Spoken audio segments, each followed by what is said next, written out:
আফ্রিকার জঙ্গলে গিয়েছে সাহাবারা।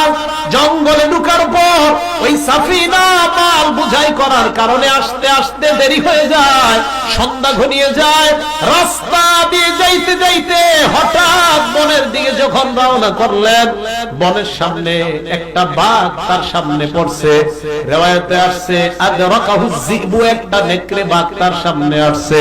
আসার পর তার উপর আক্রমণ করতে চায়। হযরত সাফিনা বাঘকে ডাক দিয়ে বলে, আইয়ুহাজ যিবু, হে নেকড়ে বাঘ, আমার উপর আক্রমণ করার আগে আমার কথা কান পেতে শোনো। আমি দুনিয়ার সাধারণ কোন মানুষ না, ইন্নী মিন আসহাবি মুহাম্মাদিন সাল্লাল্লাহু আলাইহি ওয়াসাল্লাম, আমি আল্লাহর নবীর একজন সাহাবা। সাহাবারা তাদের মালসামানাগুলো আমার কাছে দিয়েছে, আমার আসতে দেরি হয়ে গিয়েছে, এই দুর্বলতার সুযোগে আমার উপর তুমি আক্রমণ করবা না। হযরতে সাফিনা বলেন, যেই মাত্র আমি পরিচয় দিলাম আমি আল্লাহর নবীর একজন সাহাবা, আমি তাকায় দেখলাম বাঘ তার মাথাটা সামনের দিকে দেয়, লেজ আমার দিকে দেয়, লেজটা এইভাবে নাড়ায় আর বুঝায়, ও নবীর সাহাবা চলো, এই বাগান দিয়ে যাইতে তোমার আর যেন কোনো ভয় না হয়, আমি বাঘ তোমাকে রাস্তা দেখায় দেখায় নিয়ে যায়। আল্লাহ বলেন, আমিনু কামা আমানান নাস, ঈমান আনো তাদের মতো ঈমান। আল্লাহর নবীর সাহাবা হযরত সাদ ইবনে আবি ওয়াক্কাস রাদিয়াল্লাহু তাআলা হাজার হাজার সাহাবা নিয়ে দজলা নদীর পাড়ে দাঁড়ায় আছে। নদীর পাড়ি দেওয়ার মতো কোনো জাহাজ নাই, লঞ্চ স্টিমার ট্রলার নাই, কোনো ব্রিজ নাই। ওপাশে রাজা বাদশারা শুনছে মুসলমানরা নাকি এলাকার পর এলাকা জয় করে নিয়ে যাচ্ছে, আমাদের এলাকায় যেন আসতে না পারে, সমস্ত ট্রলার নৌকাগুলা বন্ধ করে দাও। হযরত সাদ যখন সেখানে গেলেন, হাজার হাজার সাহাবা, এক বর্ণনায় 30,000 সাহাবা তার পিছনে। সাদ তাকায় দেখলেন সামনে নদী পাড়ি দেওয়ার কোনো ব্যবস্থা নাই। হযরত সাদ পিছনের দিকে তাকাইলেন, তাকায় বুঝাইলেন, আমি এখন যা করব তোমরাও তা করো। হযরত সাদ আল্লাহু আকবারের একটা ধ্বনি দিয়ে উনি ওনার ঘোড়াটাকে যখন নদীর মধ্যে ছেড়ে দিলেন, 30,000 সাহাবা তারাও ঘোড়া নদীর মধ্যে ছেড়ে দেয়। ওপাশ থেকে বেঈমানরা এইভাবে হাঁ করে তাকায় আছে। হঠাৎ যখন দেখলো নদীর উপর দিয়ে ঘোড়া চালায় চালায় সাহাবারা নদী পাড়ি দিয়ে দেয়, হাজার হাজার বেঈমান পালায়, আর অনেকে দৃশ্য দেখার জন্য দাঁড়ায় আছে। হযরতে সাদ তাদের কাছে যাওয়ার পর সাদ বললেন, একদল পলায়ন করলো, তোমরা কেন পলায়ন করো না? ওই সাহাবারার কাছে ওই ব্যক্তিগুলা জবাব দেয়, আমরা তোমাদের তামাশা দেখলাম, দেখার জন্য দাঁড়ায় রইলাম। হয় কি দেখছো বলো? হয় তোমরা যখন ঘোড়া চালায় আসলা আমরা তাকায় দেখলাম, মরুভূমির উপর ঘোড়া চললে ঘোড়ার পায়ের নিচ থেকে যেমন বালু উঠতে দেখা যায়, আমরা নদীর মাঝখানে দেখলাম তোমাদের ঘোড়ার পায়ের নিচ থেকে বালু উঠতে দেখা যায়। আল্লাহ বলেন, আমিনু কামা আমানান নাস, ঈমান আনো এই মানুষগুলার মতো ঈমান। নবীর সাহাবা সাদ ইবনে আবি ওয়াক্কাস রাদিয়াল্লাহু তাআলা আন সাহাবাদেরকে নিয়ে যুদ্ধের ময়দান থেকে রওনা করলেন।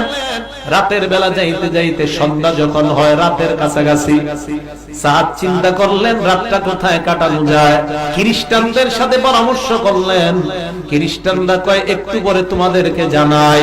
খ্রিস্টানরা আপোষের মধ্যে পরামর্শ করে আর বলা বলি করতে লাগলো, মুসলমানদের সাথে এখন আর পারা যায় না, এক কাজ করি চল, এদের সাথে তো আমরা নিজেরা ব্যক্তিগতভাবে পারি না, আজকে রাতে তাদেরকে ফান্দে ফালায়া অন্তত বাঘের খোরাক বানায় দেই।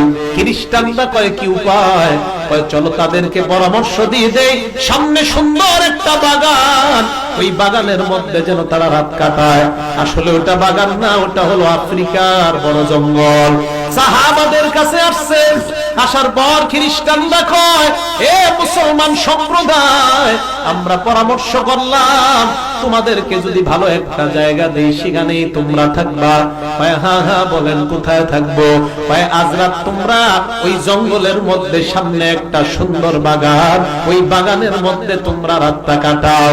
এই কথা বলার পর সাহাবারা যখন ওই জঙ্গলে ঢুকলেন, জঙ্গলে ঢুকার পর সামনের দিকে হাঁটতেছে, হঠাৎ যাইতে যাইতে মাঝখানে যখন যায়, যাওয়ার পর দেখে এদিক সেদিক বাঘ ভাল্লুক দেখা যায়।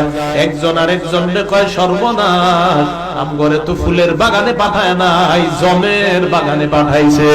হযরতে সাদের কানে কানে সংবাদ চলে যায়। সাদ কয়, কোনো কথা নাই, সামনের দিকে চলো। আল্লাহু আকবার। হযরতে সাদ বাগানের মিডল পয়েন্টে যাওয়ার পর যেই জায়গায় রাতের বেলা থাকবে, সাদ বললেন, একটা স্টেজ বানাও। সাহাবারা মনে করলেন আমির সাহেব মনে হয় আমাদের সামনে ভাষণ দিবে। স্টেজ বানায়, বানানোর পর স্টেজের উপর হযরতে সাদ ইবনে আবি ওয়াক্কাস দাঁড়াইলেন। দাঁড়ানোর পর হযরতে সাদ ভাষণ দিলেন, আইয়াতুহাল হাশারাত। আরেক বর্ণনা, ইয়া সিবা আল গাবা, হে বনের যত হিংস্র প্রাণী তোমরা, ইসতামিউ লিকাউলি, আমার কথা কান পেতে শোনার জন্য মনোযোগী হয়ে যাও। চিন্তা করেন, বাঘের খাঁচায় দুইটা বাঘের কয়, আমার কথা তোমরা শোনো। হযরত সাদ বলেন, আমরা দুনিয়ার সাধারণ কোন মানুষ নই, নাহনু আসহাবু মুহাম্মাদিন সাল্লাল্লাহু আলাইহি ওয়াসাল্লাম, আমরা আল্লাহ নবীর একদল সাহাবা। ফাইন্না নাজিলুনা ফিহা, এই জায়গায় আমরা রাতের বেলা অবস্থান করব। উখরুজু মিন হাযিহিল গাবা, আমার অর্ডার পাওয়ার সাথে সাথে বন ছেড়ে তোমরা পলায়ন করো। হযরত সাদ আবার হুমকি দিলেন, বাঘের খাঁচায় দুইটা হিংস্র প্রাণীদেরকে সাদ উল্টা হুমকি দেয়, ফাইন ওয়াজাদনা বাদু কাতালনা, আমার ঘোষণার পর যদি কাউকে পাওয়া যায় প্রত্যেককেই হত্যা করা হবে। চিন্তা করেন, সাহাবারা বলেন, আমরা তাকায় দেখলাম বাঘ তার বাচ্চা কোলে নেয়, হিংস্র প্রাণীগুলা তার বাচ্চাগুলা কোলে নেয়, কোলে নিয়ে সিরিয়াল ধরে জঙ্গল ছেড়ে যায়, আর সাহাবাদের জন্য জঙ্গল পরিষ্কার করে দেয়। আল্লাহ বলেন, আমিনু কামা আমানান নাস, ঈমান আনো এই মানুষগুলার মতো ঈমান, এদের মতো ঈমান আনো। তাহলে বলেন তো, ঈমানের পাওয়ারে এদেরকে হেফাজত করতেছেন কে?